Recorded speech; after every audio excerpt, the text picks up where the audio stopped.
Hi friends, I'm Dinesh Ram. Thank you for coming back here. I have been the point of contact for a lot of my friends for buying a laptop or a smartphone. So I thought that it would be great for making a video on it. So let us begin, and I can assure that it would be way more interesting and useful.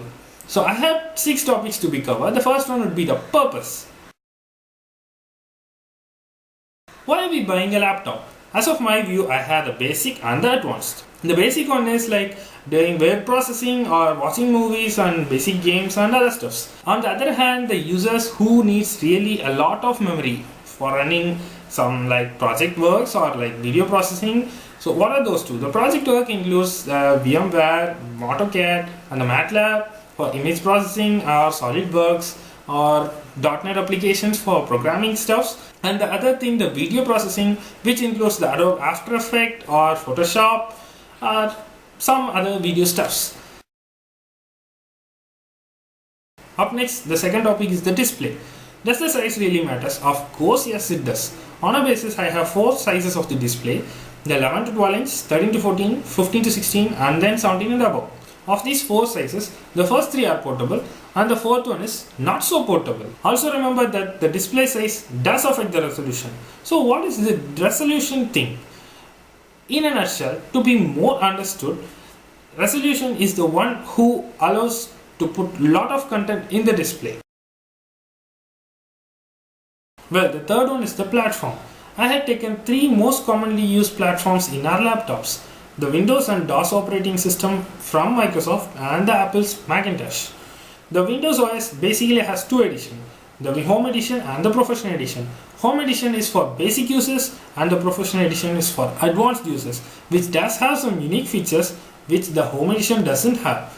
That includes something like remote desktop and Hyper-V, domain joining feature and group policy and running some server applications. Keep in mind that the higher end application which consume a lot of memory does need a Professional Edition to run, which makes the Professional Edition to be way more costlier than the Home Edition. That's why we move on to DOS OS. A DOS OS is just an interface more or less like a command prompt or a PowerShell without any graphic user interface, and this made it to buy free of cost. So for those advanced users wishing to buy a Professional Edition, I would always recommend you to buy a laptop with the DOS OS and then boot an OS by yourself.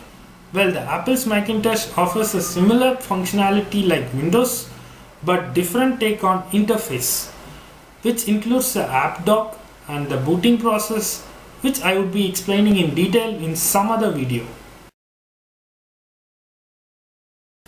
Well, the fourth topic would be the build and the make. Speaking about the build, I will classify the laptop into a stylish one and the regular one. Well, the stylish one are the good looking laptop with a sleek design and much more compact. Keep in mind that the compactness of the laptop does reduce the airflow to the internal hardware, which results in reduced performance of the operating system and heating issues. This compactness does cost much more than the regular laptops. The regular laptops are the one which looks good but have a lot of airflow to the internal hardware, which makes it robust and the cheapest. Well, the make of the laptop is the challenging part.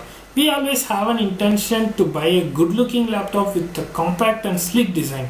It would be great for a basic user but not for the advanced users. I would recommend you guys to put a lot of money or go with the regular laptops. Speaking about the make of the regular looking laptops, I have an arrangement based on the cost and the design. Well, the Apple and the Microsoft stands first, followed by Sony, Dell, HP and the other companies.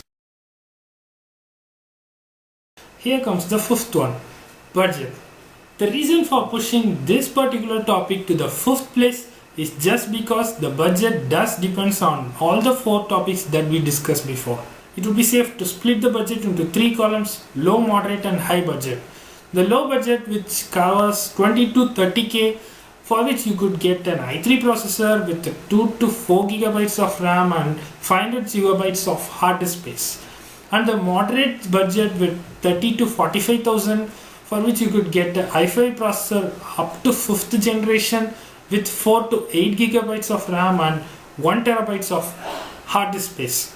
Well, the third column is the higher end laptops with above 45,000K, for which you could get a i5 6th generation processor and i7 processors with 4 to 8 and 8 and above RAM with 1 TB of hard disk.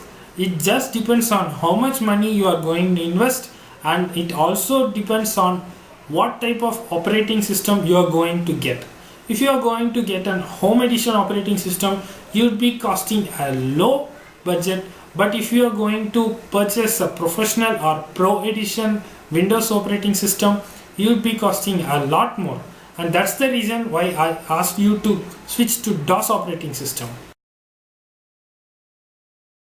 Speaking about graphic card, those guys who require simulation stuff to be running on their laptops, which include AutoCAD, SolidWorks or any other core applications which require a graphic card, would prefer to buy one along with the laptop.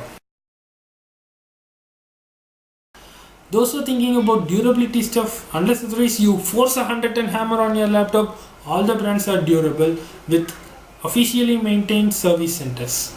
Well, that's it guys, it's on your hands which laptop to choose. I would also list few of the laptops right below in the description for your verification. Check it out, they are for reasonable prices with good specifications. Make sure you subscribe to our channel. I have a bunch of topics to be discussed, like up next the tips to buy a smartphone, followed by which the OS booting techniques and lot of other stuffs. If you like this video, give me a thumbs up. If you don't like, give me a feedback in the comments. So thank you for watching. Meet you in the next video. Until then, bye bye from Dinesh Ram.